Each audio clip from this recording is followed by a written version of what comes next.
Hello everyone and welcome back to episode 4 of the Complete Course Construction series.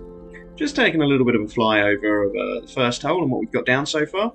And today's episode is going to mostly focus on sort of trying to touch this up a little bit. I've had some comments on a couple of things. A few people have said that maybe this bunker is either a little bit unnecessary or a little bit too far away from the fairway, and I think I kind of agree. It does look a little bit cramped up against the road. Maybe I could make it a little bit more sort of in your face as well if it kind of came just into here a little bit more. So that's going to be something that I look at. And I've commented myself that these greenside bunkers could probably use a little bit of work. You may notice that the green has been touched up a little.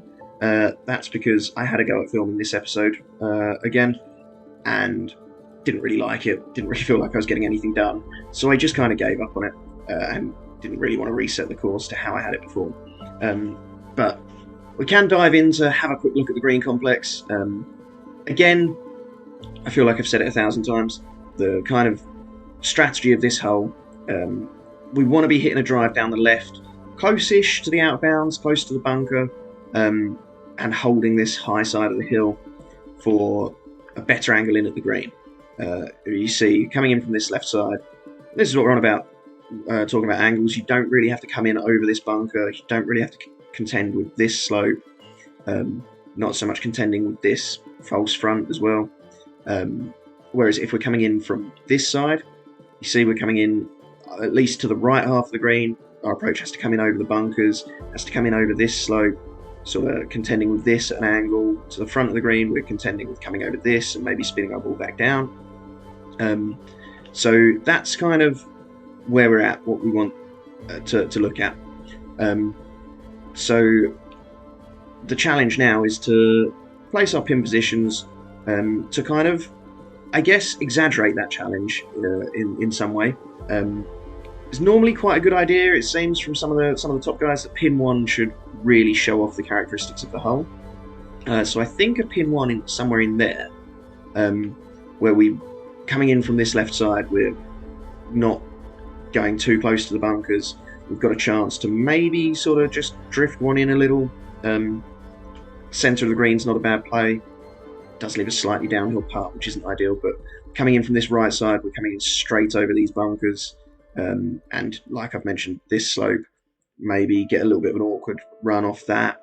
So I think that's a pretty good pin 1.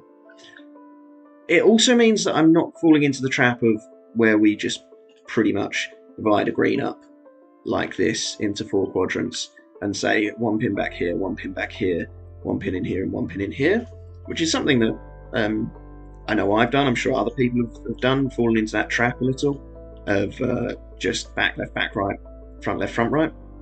Although that being said, I do quite like the idea of a pin back here. Somewhere where coming in from this right side, this slope's a bit more of an issue.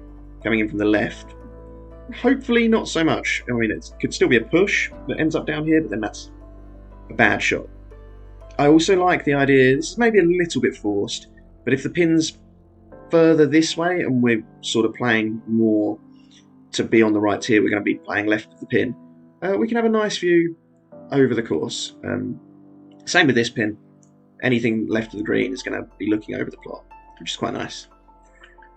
I then think I quite like getting this in play, and I need a pin down the front anyway, so maybe one sort of there, sort of middle of the front portion of the green.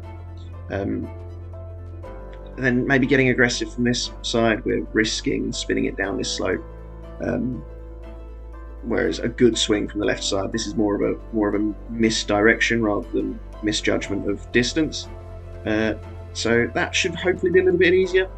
And then I think, to cap it off, a pin on the back right, which is probably going to be quite awkward from all angles. But I think coming in from the left, you've got a chance to run it down off of here. From the right side, we're maybe contending with pitching on here, and it could be a little bit of a nightmare. Could even mound up in here a little more, which might exaggerate the bunker sculpting, and I think it probably needs it. Um, and then that sort of makes maybe a little bit more of a lottery of where the ball might go if we don't quite carry it far enough from this right side.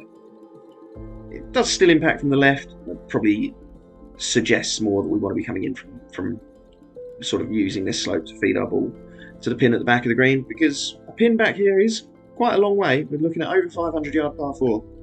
But that's definitely something I want to do. I want to raise up between these bunkers and maybe get it kind of just flowing into the front of the green.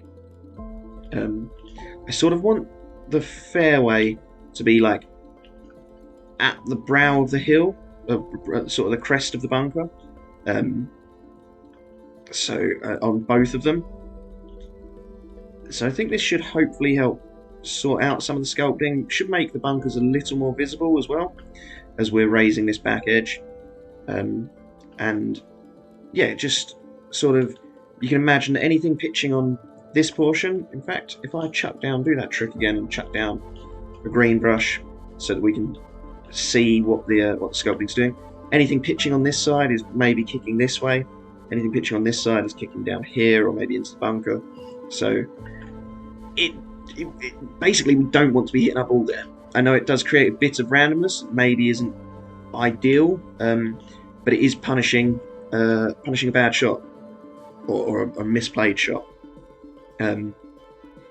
So let's plop the pins down on those markers, and then we can remove the measure tools. So I think pin 1 makes sense there. That shows off a lot of character of the hole, I think.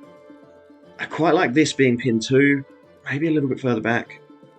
Maybe back here, just another yard back. Another foot back, if anything. And then I probably don't want back-to-back back pins. So we'll go back to the front for pin 3, somewhere in there. And then pin 4, maybe a little bit cliche making pin 4 the kind of challenging one. But we can sort of set the tone for round 4 of a tour event. That maybe you're in for a little bit of a slog with the most awkward pin. Maybe that would be one that we'd have to push a set of tees forward, and schedulers could use that to their advantage and pick a different tee set for a slightly more awkward pin. So maybe that's something that people might like to see me try and do. Never really considered what pins we're playing to from what tees before. I think that can be a little bit sort of overcomplicating things at times. But maybe let's try. Let's give it a little play test to pin 4 and see what we can do. See if there's a chance of hitting this shot. Because what I'm looking at as well with this play test is those bunkers in the background up by the green, and I think I can only really see the left one. So maybe I want to bump up this back edge as well. That would probably have the effect of flattening this portion, but we'll see. It's going to be quite a tough shot, so maybe I don't want the ball that just sort of trickles through rolling off the back of the green. Oh, dropping some frames, so that makes swinging a little bit more difficult, but I probably want to sort the sculpting of the fairway out where that holds the higher side a little more, because now I feel like I've hit a really good drive, and now I've got a really difficult second shot from a side hill lie up the hill a little bit, a less favourable angle. I've hit it terribly, so I'm gonna rewind that one. But I think, yeah, this fairway sculpting does need a little bit of attention, possibly more than a little bit of attention. Clubbed up, and it's gone long.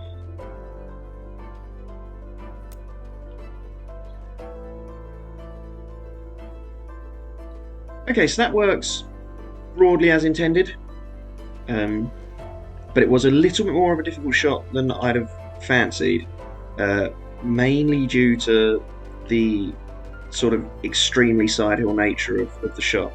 So I think, because we have where our drive is landing, somewhere which is going to be sort of in this area. I know that's quite a big landing area for a drive. Most people are going to be landing up this end. But we have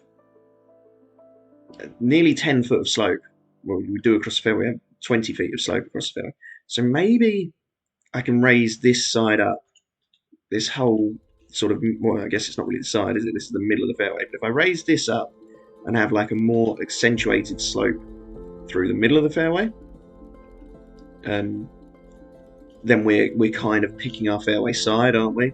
Rather than just playing up the left. So let's see if that holds our landing spot a little more.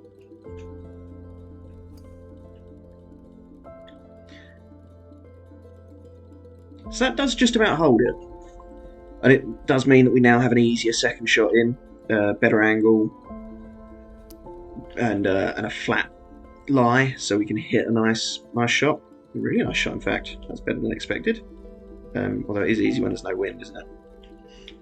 So maybe that's something that needs considering, because the whole sort of idea of the hole wasn't to be a black and white left side of the fairway or right side of the fairway. It was meant to be a bit of a gradient of kind of further up the left is better. So this kind of steep bit of the slope probably needs a little bit of massaging to make it less extreme, and then hopefully our shot can still hold the fairway, or hold sort of near where it lands on the fairway, rather than sort of pitching all the way up here and running down here. So just a little bit of a softer, not massively softening the slope. We do have a sort of flat portion. I guess it is going to kick down to the right, but that's we're working with both how it looks and how it plays. Those are obviously two big things in a golf course, in a golf hole.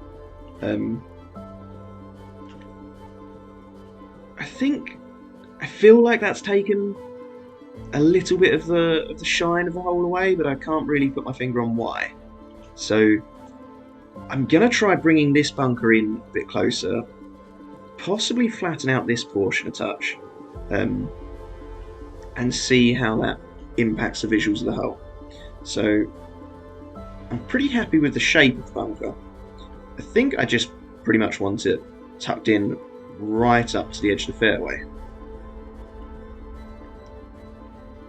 and maybe make it less sort of just a little bit more kind of unevenness to it, I suppose. Less kind of geometric, if anything. So obviously removing that bunker means the sculpting goes somewhat wild. So let's try and fix that. But also I'm going to be sculpting a flat bottom bunker, aren't I? So let's try. Probably this brush is for the best, isn't it? I do probably want to lower it, but I want. So again, I'm using that T height indicator in the top corner as kind of a guide of making sure I'm flattening at the right height. But as we saw before, and funnily enough, coincidentally, as P101's flat bottom bunker tutorial that he just released would show us, this isn't the whole process. There's more to making those flat bottom bunkers. It's a little bit of an awkward thing, but it looks like I'm going to want to lower this, aren't I, with where it's sitting in relation to the fairway. I definitely don't want the sand sitting higher than the fairway. So in fact, I'm just going to make this brush a little bigger and kind of encapsulate the whole bunker and just knock it down a little. And then I'm probably going to have to knock down some of the sculpting here. In fact, that looks like that's going to get in my way. So if I just knock a bit of this mounding down, I can hopefully see into the sand, and then, as it was before, take the spline tool and knock our shape down.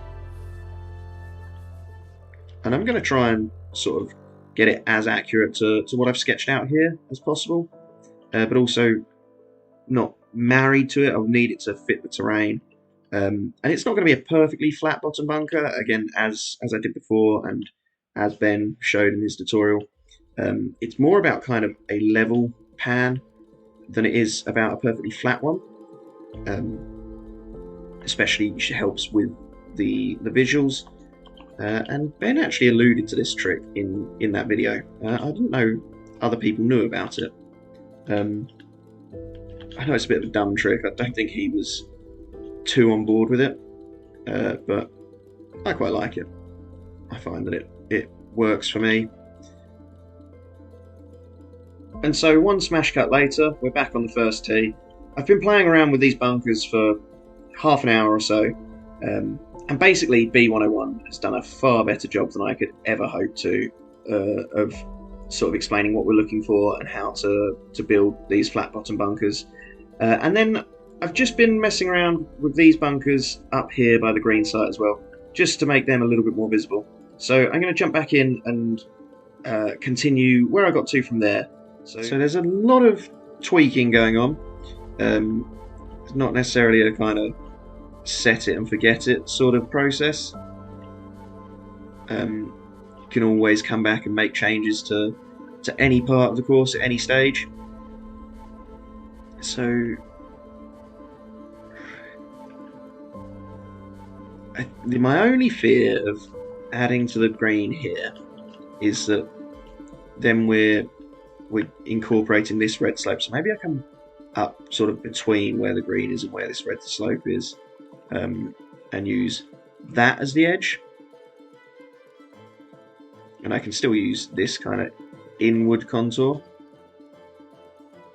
That sort of makes sense, and hopefully isn't too punishing. So, in fact, it's not really even much of a change, is it? I can just move these points a little, and hopefully it's just expanded the green a little. I don't think I need to move the pin. I think there's still enough room there. And so let's play pin 1 and try and see the character of the hole. I think I could probably still do with lifting up the back edge of the bunker here, just to make it pop a little more. So maybe flat bottom bunkers aren't the right approach on this course, but I quite like how it's looking. Can't really see that second bunker at the back of the green. Well, maybe you can. It's just sort of blending into the hill in the background as much as anything. That's not quite where I wanted to hit the drive. A little bit of a push. So we're going to end up on the right side of the fairway and have a tougher time. So at least a shorter approach. And pitching on there, I mean, our ball is probably going to, well, could do anything, couldn't it? But I think it looks quite nice how those bunkers are sitting. Again, kind of on a somewhat of a diagonal line. It's a little bit static from this angle, but I quite like it. We've got a big side hill lie, so it's going to be an awkward shot. And I've hit an okay one, but no guarantee of a birdie, and achieved what I wanted as well with hopefully what is going to be in the future a nice view over the plot. The greens are probably going to be turned down because this is max speed, just so that I can sort of really see what they're doing. Just makes the contour lines move a bit faster. So now the next question is how we want the hole, and as a result the rest of the course, to kind of look sort of away from the playing surfaces. So we're looking at planting and the kind of environment we're trying to build. And on this hole, I think one of the obvious places to start is down this left-hand side. I can very much envision sort of just away from the fairway being some quite long, knee-high, waist-high grass, some scrubby planting, just maybe kind of providing some separation between the fairway and the road, kind of further reinforcing that point that we don't want to be going left. And I think that ties in quite nicely to an interesting question I had from Rich NUFC on the previous episode. So thanks very much, Rich, and if anyone else has any questions, feel free to drop them in below. But he asked how my experience as a greenkeeper kind of affects how I'm sort of seeing things in game, and I guess it could be somewhat advantageous in that I suppose here I'm sort of thinking about realistically how the course might be looked after, where you might find areas of low maintenance.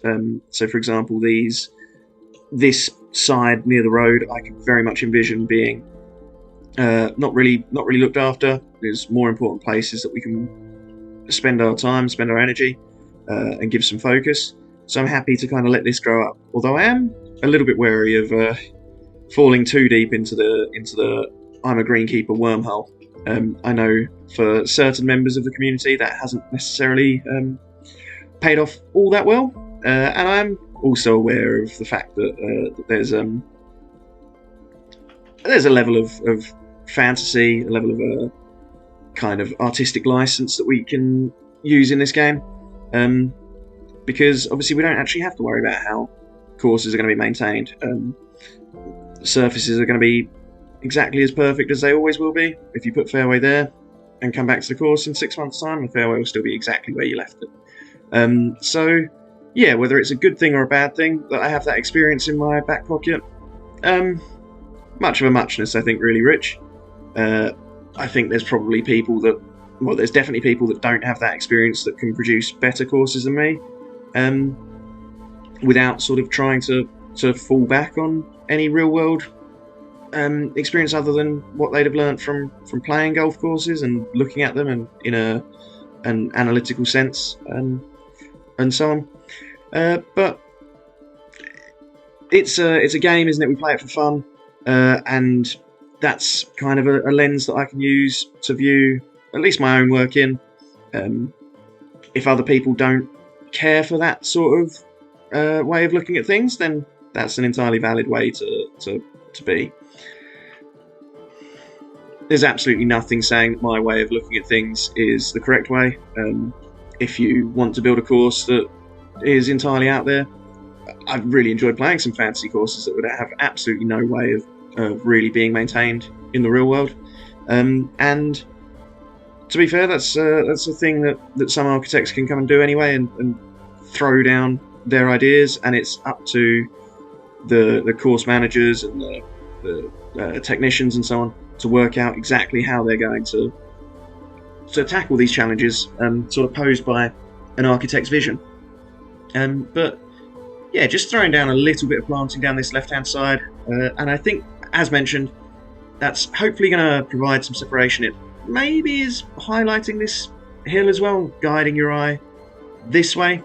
I think I'm going to have to bump this tee up a little to sort of really achieve the visuals that I want from this hole. So that's next step, I guess. But I'm going to keep working on chucking some planting down. I think it's probably going to be more of a background task, because it's not necessarily a strong point.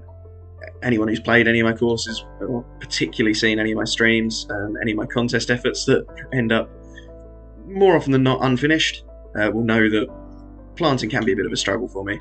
So unless you particularly want to see it, unless there's any requests for it, I'm probably going to time-lapse some and probably do a chunk off screen. But I think this is going to be a pretty good place to end the episode. So I'm going to play through the hole one more time, and just point out that, yeah, if there's any questions that you guys have, any comments that you have, anything you want to see me work on in the future, any ideas you have for any holes in particular, or mistakes that you think I've made, things that need touching up, or even just questions about myself in the real world like Rich had, feel free to pop them down below. If you're enjoying the series, please give it a like.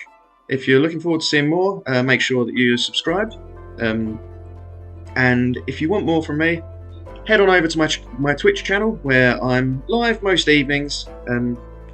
So that's going to be everything from me today. I'm looking forward to catching you guys in the next video. Really enjoying where this project's going so far. I hope you guys are too. And until next time, I hope you have a great day, and I'll catch you in the next one. Bye for now.